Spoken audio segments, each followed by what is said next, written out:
Hai semua, saya Hidayatul Hasanah, ketemu lagi di Cerita Hida. Di video kali ini saya ingin membuat sup buah pir.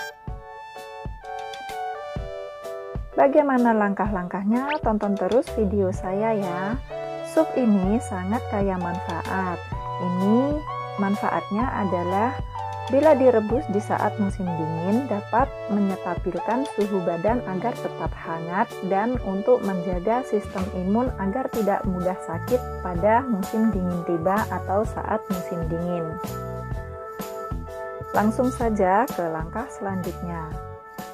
Di sini saya sudah menyiapkan bahan-bahannya, yaitu 5 buah pir, 2 butir maco, 1 genggam biji kenari, 3 iris jahe, dan ada 6 lembar daun murbe yang sudah dikeringkan. Bentuknya seperti ini. Kalian pasti sudah tahu daun murbe ya. Kalau tidak ada yang kering, bisa juga menggunakan yang masih basah atau yang sansin. Langkah selanjutnya yaitu merebus air. Di sini saya sudah menyiapkan 2 mangkuk besar atau setengah panci. Kemudian nyalakan api, tunggu sampai airnya mendidih.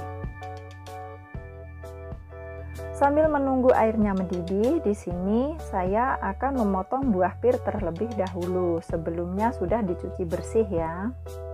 Bila kalian suka rasanya kecut, bisa direbus dengan bagian tengahnya. Kalau tidak suka bisa dibuang. Potong acak seperti ini. Dan setelah airnya mendidih, masukkan semua bahan-bahannya tadi. Setelah bahan dimasukkan, tutup pancinya, rebus di menit pertama, yaitu setengah jam pertama menggunakan api besar.